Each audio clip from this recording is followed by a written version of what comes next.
पेश करते हैं हिमाचल प्रदेश की प्रमुख खबरें। आज सुखविंदर सिंह सुक्खू मंत्रिमंडल की महत्वपूर्ण बैठक आयोजित की गई और कैबिनेट की इस बैठक में राज्य से जुड़े 36 बड़े महत्वपूर्ण फैसले लिए गए। सबसे बड़ा फैसला हिमाचल प्रदेश पथ परिवहन निगम HRTC की बस में किराए की छूट को लेकर मंत्रिमंडल ने बड़ा फैसला लिया। हमने परसों भी आपको विस्तार से बताया था कि हिमाचल प्रदेश में किस प्रकार की परिस्थितियां बनी हैं और जिस प्रकार से ट्रांसपोर्ट की तरफ से HRTC प्रबंधन की तरफ से प्रेजेंटेशन दी गई थी, उस प्रेजेंटेशन को आज कैबिनेट के समक्ष प्रस्तुत किया गया और इस प्रेजेंटेशन के बाद आज मंत्रिमंडल ने फैसला लिया कि हिमाचल प्रदेश में पुलिस कर्मचारियों, जेल पुलिस कर्मचारियों, होमगार्ड्स, तमाम जितने भी यहाँ पर वर्दी वाले तमाम कर्मचारी थे जिनको हिमाचल प्रदेश की बसों में 110 रुपये प्रतिमाह कटौती के बाद जिन्हें निःशुल्क बस यात्रा की सुविधा दी जाती थी, इसको बंद कर दिया गया है। और सरकार ने आज कैबिनेट ने यह फैसला लिया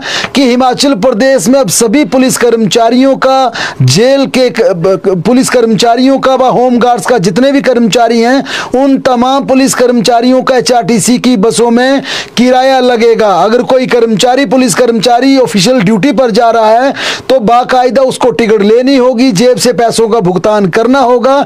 लेकिन कैबिनेट ने आज यह भी फैसला लिया कि जो ऑफिशियल ड्यूटी पर जो भी पुलिस कर्मचारी जाएंगे, बाद में उनकी वेरिफिकेशन के आधार पर उनके किराए को पुलिस विभाग रिवर्स कर देगा, रिवर्समेंट उस किराए की हो जाएगी। इसके अलावा हिमाचल प्रदेश में घाटे के चल रहे 168 के 168 बस रूटों को भी प्राइवेट प्लेयर्स को देने का फैसला लिया गया और इसमें सरकार ने जो पॉलिसी बनाई थी उसके अनुसार 40-60 की रेशो से ये प्राइवेट घाटे के रूट अलॉट करने का फैसला लिया गया था।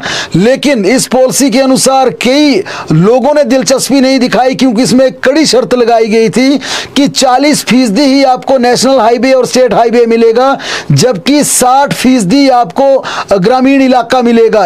और मुख्यमंत्री ने कहा कि मंगलवार को आप एक बार फिर HRTC के साथ उनकी मीटिंग होगी जिसमें स्कूल जितने भी स्टूडेंट्स हैं उनको निःशुल्क बस यात्रा का लाभ दिया जाता, कॉलेज के स्टूडेंट्स को मामूली पैसों पर उनका पास बनता, उनको फैसिलिटी दी जाती है, या मीडिया कर्मियों को निःशुल्क फैसिलिटी ट्रैवलिंग की दी जाती है जो कि स्टेट के या डिस्ट्रिक्ट के सब डिवीजन के एक्रेडिटेड जर्नलिस्ट होते हैं। इसके अलावा हिमाचल प्रदेश की HRTC बस में विधायकों को, सांसदों को, इसके साथ साथ हैंडीकैप्स जितने उनको दिया जाता है। सरकार ने ये आरंभिक उसमें प्रेजेंटेशन में माना था 2 दिन पहले कि हम जितने भी दिव्यांग हैं, जितने हैंडीकैप हैं, उनको निःशुल्क यात्रा, उनको मुफ्त यात्रा HRTC की बसों में जारी रखेंगे। लेकिन अदर तमाम कैटेगरीज, चाहे वो MLA हैं, विधायक हैं, जर्नलिस्ट हैं या फिर महिलाओं को 50% किराए की छूट है, इसको रिव्यू किया जाएगा। ट्यूसडे को एक बार फिर ट्रांसपोर्ट के अधिकारियों को मुख्यमंत्री ने नई प्रेजेंटेशन के साथ मिलाया और माना यह जा रहा है कि अब इस पर भी बड़ा फैसला आने वाले दिनों पर हो सकता है।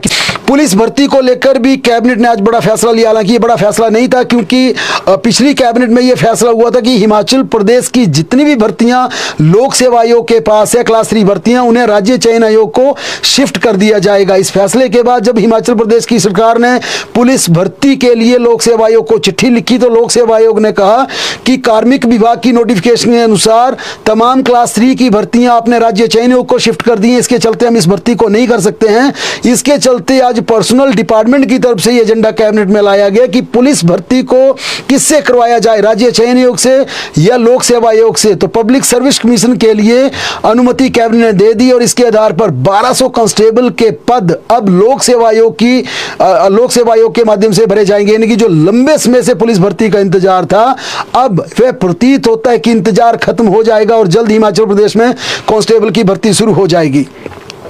आज हेल्थ डिपार्टमेंट में बम्पर भर्तियां निकाली गई। IGMC टांडा में 900 पद भरने की सरकार ने मंजूरी प्रदान की। इसमें टांडा में 450 पद पैरामेडिकल स्टाफ के, 300 नर्सिस के, 150 टेक्नीशियन के जिसमें रेडियोग्राफर हैं, तमाम तरह की कैटेगरी हैं, 22 पद स्पेशलिस्ट डॉक्टर्स के भरने की अनुमति दी गई।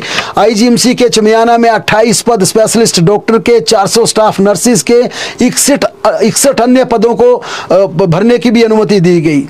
इसके अलावा मंत्रिमंडल ने जीएसटी और एक्साइज के दो अलग अलग विंग बनाने की भी आज हरी झंडी प्रदान कर दी और इसके अनुसार जो भी कर्मचारी जीएसटी में जाएगा वो 3 साल तक वहां से शिफ्ट नहीं हो पाएगा, जो एक्साइज में जाएगा वो एक्साइज से 3 महीने जीएसटी के लिए शिफ्ट नहीं हो पाएगा। और सरकार ने, हालांकि ये मंत्रिमंडल ने पहले भी ये खबर आप तक पहुंचाई थी कि राज्य की सुखविंदर सिंह सुक्खू सरकार ये मन बना चुकी है कि हिमाचल प्रदेश के कर्मचारियों के लिए एक स्टेशन पर 3 साल फिक्स कर दिए जाएंगे। हर प्रत्येक कर्मचारी को 3 साल एक स्टेशन पर मौका दिया जाएगा, चाहे पॉलिटिकल प्रेशर हो, चाहे किसी की विधायक या मंत्री का इंटरफेरेंस हो, बावजूद इसके एक कर्मचारी अधिकारी को एक स्टेशन पर, एक पद पर, एक पोस्ट पर 3 साल परफॉर्मेंस का मौका दिया जाएगा। आज सोशल मीडिया पर यह भी खबर चल रही थी कि पटवारियों का मामला कैबिनेट में आएगा, लेकिन पटवारियों का मामला आज कैबिनेट में नहीं था।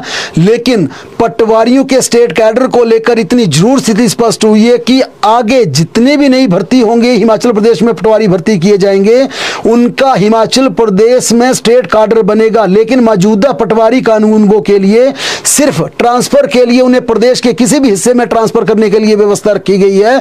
बाकी उनकी एस्टैब्लिशमेंट जिला स्तर पर ही रहेगी, यानी कि जिला स्तर पर उनकी सीनियोरिटी बनेगी, उनके तमाम व्यवस्था जिला स्तर पर होगी। डिप्टी कमिश्नर ही उनकी अपॉइंटिंग अथॉरिटी होगी, डिसिप्लिनरी एक्शन लेने की अथॉरिटी होगी। लेकिन जो नई भर्ती होंगी, नए जितने भी हिमाचल प्रदेश में पटवारी बनेंगे, आगे चलकर वे कानूनगो पदोन्नत होंगे, उन तमाम के लिए रूल्स अमेंड किए जाएंगे और इन नियमों के तहत हिमाचल प्रदेश में भविष्य में भर्ती होने वाले पटवारी के लिए एस्टैब्लिशमेंट एलडीआर की होगी, स्टेट लेवल की होगी और बाकायदा लैंड रिकॉर्ड, उनका पूरी व्यवस्था, उनकी सारी सीनियोरिटी, तमाम व्यवस्था उनकी राज्य स्तर पर देखी जाएगी। और माना यह जा रहा है कि अगले सप्ताह तक हिमाचल प्रदेश के जो पटवारी कानूनगो के स्टेट कैडर का मसला चला था, इसे लेकर नोटिफिकेशन जारी हो जाएगी, जिसमें यह स्पष्ट कर दिया जाएगा कि जितने भी मौजूदा पटवारी कानूनगो है, सिर्फ उनका तबादला प्रदेश स्तर पर होगा, लेकिन उनकी एस्टैब्लिशमेंट डिस्ट्रिक्ट स्तर पर रहेगी और डीसी उनकी अपॉइंटिंग अथॉरिटी रहेगी। हिमाचल प्रदेश में कर्मचारियों के डीए को लेकर लंबे समय से कर्मचारियों की आस लगी और ऐसी संभावनाएं जगी है, क्योंकि वित्त विभाग और मुख्यमंत्री के बीच लंबे समय से यह संवाद चल रहा है कि प्रदेश के कर्मचारियों को डीए की एक किस्त देनी है। 4% डीए 15 अगस्त को दे रहा, जहां से मुख्यमंत्री की धर्मपत्नी कमलेश ठाकुर निर्वाचित हुई है, जीत कर आई हैं। बड़ा जश्न, बड़ा समारोह वहां पर मनाया जाएगा और उस दिन हिमाचल प्रदेश के कर्मचारियों को ये डीए की सौगात मिल सकती है। और वित्त विभाग ने अपनी सिफारिश में यह कहा है कि 800 करोड़ सालाना डीए के लिए कर्मचारियों को देना पड़ेगा। और क्योंकि हिमाचल प्रदेश में जो कर्मचारी पेंशनर्स की संख्या है, उसका पूरा खाका बनाया गया, उसकी पूरी प्रेजेंटेशन बनाई गई है और इस आधार पर मुख्यमंत्री को यह बताया गया कि हिमाचल प्रदेश के कर्मचारी पेंशनर्स को डीए की अनाउंसमेंट 15 अगस्त को होती है, तो 800 करोड़ के बजट का प्रावधान करना पड़ेगा, 800 करोड़ डीए के लिए देना पड़ेगा। हिमाचल प्रदेश के बंद स्कूलों की सरकार ने निदेशालय से सूची मांग ली है, क्योंकि कैबिनेट में यह फैसला हुआ था। अब करीब इन 700 स्कूलों को बंद करना पड़ेगा। हालांकि इनमें 99 स्कूल पूरी तरह से बंद हो जाएंगे, बाकी स्कूलों को दूसरे स्कूलों में मर्ज किया जाएगा। अगर एक महीने में देखें तो ये स्कूल भी बंद हो जाएंगे, क्योंकि उन स्कूलों को बंद कर दिया जाएगा, उनके बच्चों को दूसरे स्कूलों में शिफ्ट कर दिया जाएगा, टीचर्स को भी दूसरी जगह पोस्टिंग दी जाएगी।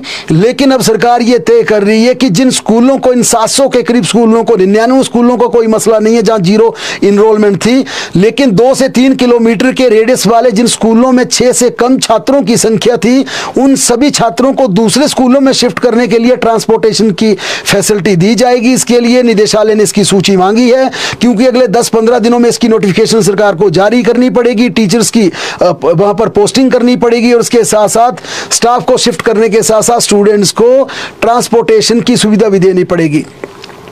हिमाचल प्रदेश में स्टडी लीव पर भी 40% ही वेतन मिलेगा। इस खबर को हम पहले अपने दर्शकों तक ला चुके हैं, लेकिन आज इसकी नोटिफिकेशन जारी हो गई और इस अधिसूचना के अनुसार हिमाचल प्रदेश में कोई भी अधिकारी कर्मचारी अगर 24 महीने तक, क्योंकि स्टडी लीव 24 महीने तक दी जाती है, 2 साल तक की व्यवस्था, लेकिन किसी भी अधिकारी कर्मचारी को प्रदेश में स्टडी लीव के लिए अब सरकार ने नए नियमों की अनुमति यहां पर दे दी है, जिसे नोटिफाई कर दिया गया है। और उसके अनुसार अब अधिकारियों को स्टडी लीव पर जाने के लिए अपने एडी यानी कि एडमिनिस्ट्रेटिव डिपार्टमेंट की बजाय उन्हें अब वित्त विभाग से इसकी अनुमति लेनी पड़ेगी। अपने सेक्रेटरी की बजाय सभी तमाम हिमाचल प्रदेश के कर्मचारी अधिकारियों को वित्त विभाग से इसकी परमिशन लेनी पड़ेगी।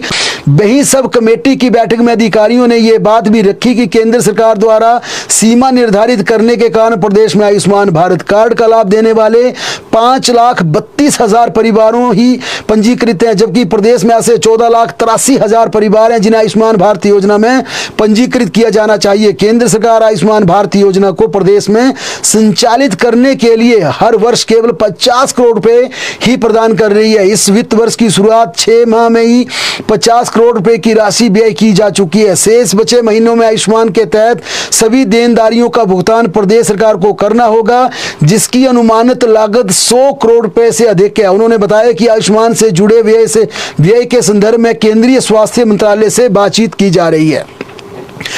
खिलाड़ियों की डाइट मनी को बढ़ा दिया गया है। जिला से लेकर नेशनल लेवल तक लाभ मिलेगा। नेशनल खिलाड़ी की डाइट मनी 250 रुपये बढ़ाई गई है। जिला व राज्य स्तर के खिलाड़ियों की डाइट मनी में 280 रुपये तक की बढ़ोतरी की गई है। नेशनल खिलाड़ियों को हर दिन डाइट मनी 500 रुपये मिलेगी। इससे पहले ये डाइट मनी 250 रुपये थी। राज्य स्तरीय 400 रुपये डाइट मनी के मिलेंगे, पहले 150 रुपये इसका व्यवस्था की गई थी। जिला स्तरीय खिलाड़ियों पर भी 400 रुपये खर्च होंगे, पहले 120 रुपये डाइट मनी निर्धारित थी। जिला उपनिदेशकों को नए रेट के लाभ देने के लिए आदेश यहां पर राज्य सरकार ने जारी कर दिए हैं। 15 अगस्त के बाद एसएमसी फिर आंदोलन करेंगे। कक्षाओं का बहिष्कार कर सड़कों पर उतरेंगे एसएमसी। शिक्षकों ने किया इसका ऐलान। 6 माह से केवल मिल रहे आश्वासन, एलडीआर परीक्षा का प्रोसेस शुरू न होने पर भी आरोप। देखिए, जेओआईटी 817 को लेकर एक अपडेट आपको दे दें। वैसे अभी हाई कोर्ट से ऑर्डर जो है वो अपलोड होना है, आज सुनवाई थी। और लेकिन इससे पहले आज जो राज्य चयन आयोग की तरफ से एक सूचना आई है, वो सूचना ये है कि आज जो इस पूरे मामले की सुनवाई थी उसमें जो जेओआईटी 556 वाले, क्योंकि कई पिटीशंस में कोर्ट गए थे, अपने लिए जो डिसीजन आया था उसको इंप्लीमेंट को लेकर, लेकिन जो जितनी भी पिटीशंस थी उनको हाई कोर्ट ने डिस्पोज ऑफ कर दिया है। ये राज्य चयन आयोग को जो एडवोकेट ने, उनके एडवोकेट ने सूचना दी, में हम वो साझा कर रहे हैं। और हालांकि अभी भी रिटर्न ऑर्डर का वेट है और उसके बाद आगे चीजें होंगी। लेकिन अगर ऐसा हुआ होगा तो राज्य चयन आयोग को यह कहना है कि 817 को लेकर रिजल्ट ऑलमोस्ट रेडी है और अगर कोर्ट से वो क्लियर हो गया तो रिजल्ट घोषित करने को लेकर ज्यादा टाइम नहीं लगेगा। 1800 से ज्यादा पद इसमें है, लोग इंतजार कर रहे हैं, कई सालों से मामला उलझा हुआ है। फाइनली अभी इसका जो इंतजार है वो हो रहा है, तो अब अगर वहां से हो गया है तो हम उम्मीद कर रहे हैं कि इनका रिजल्ट आएगा। और फिर जो विभागों में जो पद खाली हैं, क्योंकि सुनवाई के दौरान हाई कोर्ट ने खुद ये ऑब्जर्व किया कि बहुत सारे विभागों में पद खाली हैं, ये पोस्टें मिलेंगी, उसके बाद फिर चीजें जो है वो आगे थोड़ा रेगुलेशन में आएंगी। अगली बात अगर करें तो वो है पेरेंट्स स्कूल आ रहे हैं लेकिन बच्चे नहीं। देखिए, हिमाचल सरकार क्वालिटी ऑफ एजुकेशन के लिए कुछ कड़े फैसले ले रही है, लेकिन टीचर्स की कमी जो है उसका इलाज नहीं हो पा रहा। और दूसरी तरफ स्थिति यह है कि जेबीटी की जो नियुक्ति होनी है वो नियुक्ति जो बैच वाइज वाली है वो लिस्ट नहीं निकल पा रही। टीजीटी की तो हालांकि लिस्ट निकल गई। अब आपको मैं चंबा का एक इंसिडेंट बताता हूं जो आजकल चल रहा है मीडिया में भी। और ये स्कूल जो है चंबा का एक स्कूल है जिसको लेकर ये सारी चीजें हैं। राजकीय प्राथमिक पाठशाला भ्राड़ प्रथम, ये चंबा में है।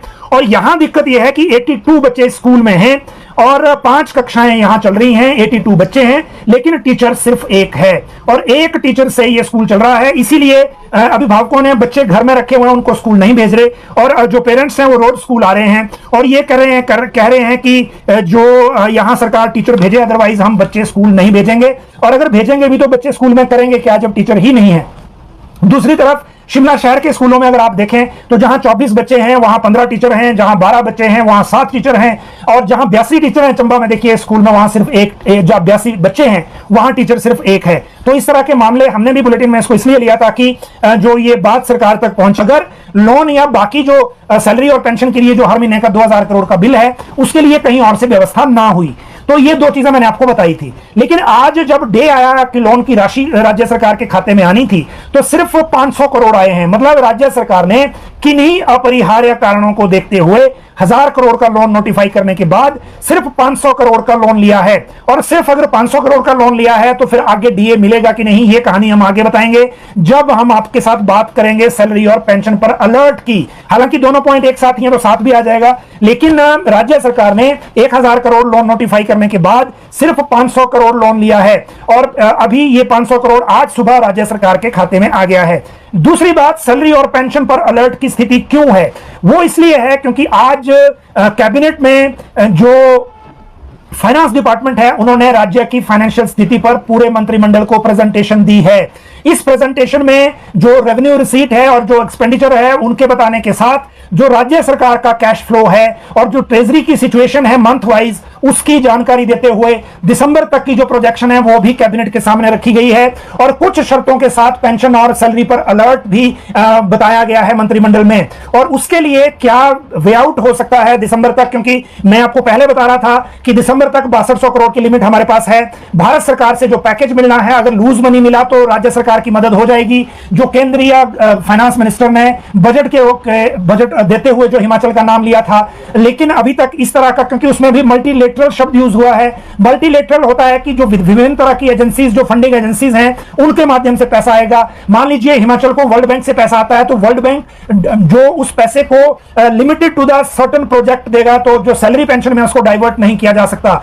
अगर मल्टीलेटरल में ही आपको पैसा मिला तो सैलरी पेंशन का जो अलर्ट आज फाइनेंस ने कैबिनेट के सामने रखा है, देखिए स्थिति यह है कि फाइनेंशियल स्थिति क्या है वो मुख्यमंत्री के सामने फाइनेंस के लोग बताते रहते हैं, बात होती रहती है, लेकिन पूरी कैबिनेट में प्रेजेंटेशन का मतलब क्या है वो आप अपने आप समझ सकते हैं। इन चीजों को हमें ज्यादा विस्तार से बताने की जरूरत नहीं है, लेकिन जो सिचुएशन पहले से चली आ रही है, लोन का बर्डन हमारे ऊपर है, लोन की रिस्ट्रक्चरिंग के लिए कुछ स्टेप्स राज्य सरकार ने लिए हैं, उनकी जानकारी हम आपको आगे कल देंगे, क्योंकि लोन से लेकर जो इशू है उसको लेकर जो भी डिसीजन हुआ है उसकी हम आपको कल बात बताएंगे कि उसमें एक कोशिश क्या है। लेकिन अभी जो इशू है वो है सिर्फ दिसंबर तक का, पहले दिसंबर तक का जो टाइम है वो उसमें क्या क्या फाइनेंशियल स्टेप लेने की जरूरत है ताकि चीजें जो हैं वो स्मूथ आगे रहें और जो कमिटेड लाइबिलिटीज हैं ट्रेजरी की, उन कमिटेड लाइबिलिटीज को डेफर ना करना पड़े। ये इंपॉर्टेंट जो वक्त है अब हमारे पास, क्योंकि ना सिर्फ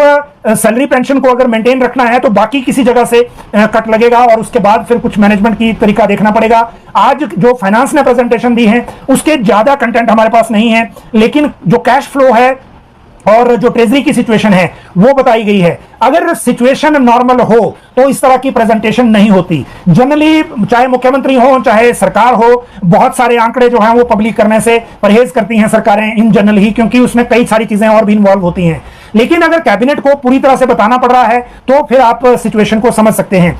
आज कैबिनेट ने इसी स्थिति को देखते हुए कुछ कड़े फैसले भी लिए हैं और जल जीवन मिशन में ही जल शक्ति विभाग ने 1748 स्कीमें या तो नई बनाई या फिर ऑगमेंट की हैं। इस स्कीमों को ऐड करने के बाद 17 लाख टोटल कनेक्शन हो गए रूरल में, लेकिन जो बिल मिल रहा था लोगों को वो बिल कई जगह 26 रुपए था, कई जगह 30 रुपए था, कई जगह 42 रुपए था। वो बिल माफ कर दिया गया पूर्व सरकार के द्वारा। जब ये माफ किया गया मई 2022 में, तब जल शक्ति विभाग की टोटल कलेक्शन एनुअल 38 करोड़ की बिल की थी। लेकिन अब जल शक्ति विभाग चाहता है कि हम 100 करोड़ बिल से इकट्ठा करें। आज कैबिनेट ने उनको अप्रूवल दे दी। अप्रूवल देने के लिए तरीका जो अपनाया गया वो ये था कि जो पॉलिटिक्स के लोग हैं, एमएलए हैं, एमपी हैं, मंत्री हैं, जज हैं, अफसर हैं, उनको महीने का 100 रुपए का बिल आएगा। हालांकि ये बिल शिमला में तो आएगा नहीं, शिमला में तो बिल पहले ही है जहां मंत्री विधायक सब रहते हैं। ग्रामीण क्षेत्रों में ये जरूर आएगा, ग्रामीण क्षेत्रों में उतनी संख्या इनकी है नहीं। लेकिन चलिए मान लेते हैं जो लोग बहुत गरीब हैं, जो गरीबी रेखा से नीचे के हैं या जो सिंगल वुमेन हैं, दिव्यांग हैं, उनके लिए फ्री ही रहेगा, ऐसा आज मंत्री ने कहा, हर्षवर्धन चौहान ने जो ब्रीफिंग में आए थे। हालांकि अभी जो पूरी स्कीम है वो हमारे सामने आएगी, लेकिन जो बाकी लोग हैं उनको कितनी बिलिंग होगी ये देखना होगा।